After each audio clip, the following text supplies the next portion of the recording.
আসসালামু আলাইকুম ভাই ব্রাদার, সবাই কেমন আছেন? আলহামদুলিল্লাহ আমি ভালো আছি। সবাইকে শুভ সকাল।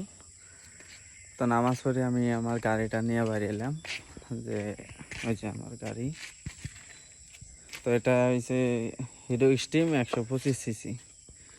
তো আসলে এটা নিয়ে অনেকের অনেক কিছু মন্তব্য আছে। তো আমি মনে করি যে যারা মন্তব্য করে বা যারা এটা নিয়ে বাজে কথা বলে, আমি মনে করি যে এরা ড্রাইভিং পারে না। ঠিক আছে, কারণ দেখেন আমি কিন্তু 5 বছর আগে মোটরসাইকেল চালাইছি, আবার 5 বছর পর এখন নতুন নিয়ে আমি এটা চালাইতেছি।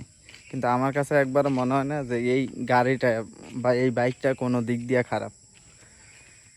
তো আপনি বুঝেন যে 5 বছর না চালাইলে একটা মানুষের যে মোটামুটি যে নতুন বাইক নিলে কীরকম একটা আনইজি ফিল হয়।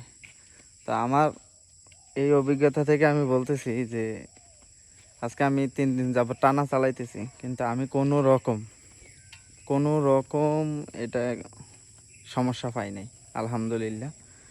আশা করি সামনে পাবো না। তো যারা এটা নিয়ে বাজে কথা বলতেছে বা বাজে মন্তব্য করতেছে, আমি বলি যে আপনারা আগে ড্রাইভিং শিখেন বা অন্য অন্য বাইক চালান, তারপরে এটা চালান। তারপর দেখবেন যে আসলে এই বাইকটা 125 সিসি, ঠিক আছে, যে আপনি যখন চালাইবেন মনেই হইব না যে এটা 125 সিসির বাইক।